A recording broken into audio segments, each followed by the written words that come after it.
logiciel P est un logiciel permettant de calculer des bulletins de paie au niveau de l'entreprise. Pour réaliser ces bulletins de salaire, le logiciel a besoin d'un certain nombre d'informations qui sont regroupées par nature au niveau de différentes bases. La première base existant dans le logiciel est la base des salariés. Cette base permet de regrouper l'ensemble des salariés travaillant dans l'entreprise. Ainsi, lorsque l'on double-clique sur une ligne d'un salarié, on voit apparaître dans un premier onglet son état civil avec sa date de naissance, son numéro de sécurité sociale, sa situation familiale et encore d'autres informations.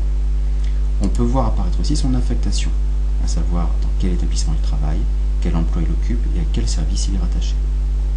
De même, on sait à quel type de profil il est rattaché pour la détermination de son bulletin de salaire. On connaît également sa date d'entrée d'entreprise pour calculer son ancienneté.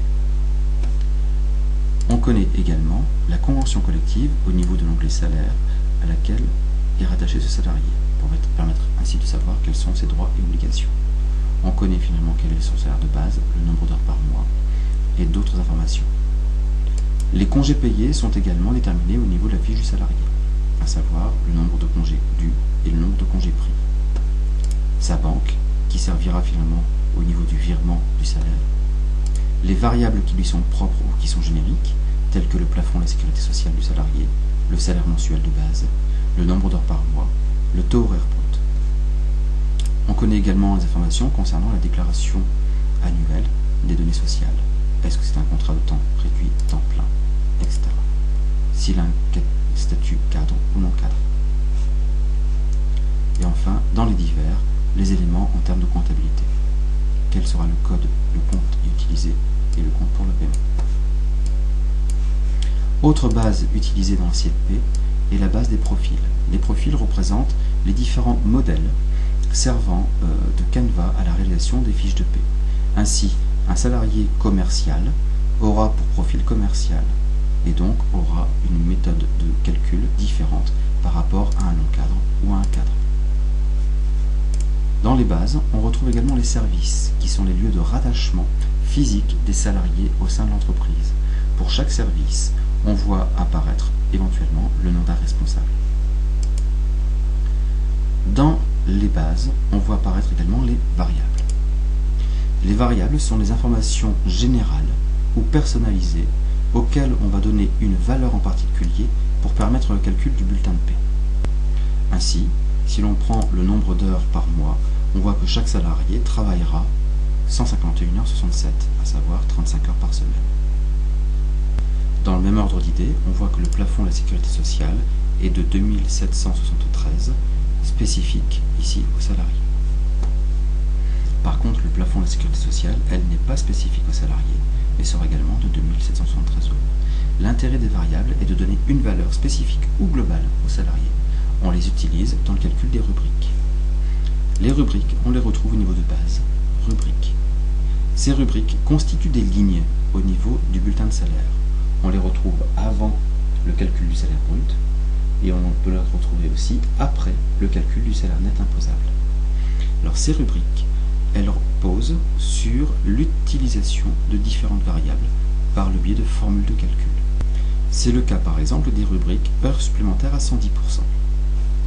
Si l'on double-clique sur la ligne, on voit que la manière de calculer la rubrique heures supplémentaires à 110% est égale à la base fois le nombre, sachant que la base correspond au nombre d'heures sup à 110% et que le nombre correspond au taux horaire multiplié par 110%. Ainsi, on permettra d'avoir une valeur monétaire. Les rubriques sont représentées dans leur code par un R en première ligne. Autre élément des bases qui apparaissent et qui sont très importantes, ce sont les cotisations.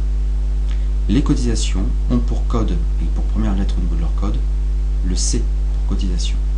On les retrouve ici au niveau de la fiche de paie, comprise entre le salaire brut et le salaire net.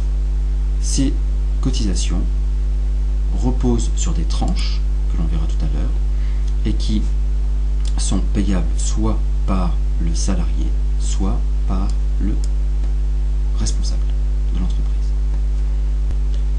Ces cotisations sont à mettre à jour chaque année. Exemple, le cas de la CSG déductible.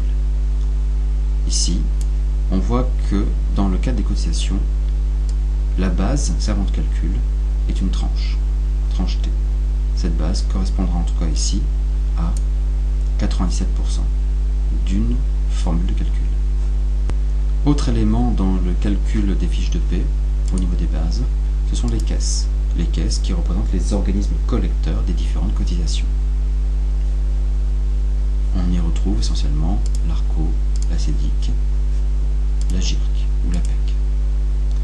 Autre élément des bases, ce sont les tranches. Les tranches représentent les fractions du revenu de référence servant au calcul des cotisations. Ainsi, on y retrouve la tranche A, la tranche B, la tranche C. Autre élément dans le calcul des fiches de paie, et servant au niveau des bases, ce sont les tables. Les tables regroupent en fait ici un certain nombre d'informations, des tableaux qui permettront de déterminer des indemnités par exemple kilométriques ou des primes d'ancienneté ou des primes sur le chiffre d'affaires si on a affaire à des commerciaux. Ainsi, pour la prime d'ancienneté, par le biais d'un double clic, on voit apparaître que ce code de prime ici d'ancienneté, par le type d'intervalle, on voit que si un salarié a entre 3 et 4 ans d'ancienneté, il recevra 3% supplémentaires au niveau de sa rémunération, etc., etc. Et ceci tranche par tranche. Autre élément apparaissant dans les bases, ce sont les banques. Les banques ou la banque, qui sont ici les banques de l'entreprise et qui serviront pour le virement et pour le paiement des salaires et des cotisations. Enfin, dernier élément des bases dans CLP, on retrouve les conventions collectives. La convention collective, ici, permet de faire apparaître uniquement le nom de l'information, en tout cas le numéro de la convention collective auquel sont rattachés les salaires par le biais de l'entreprise.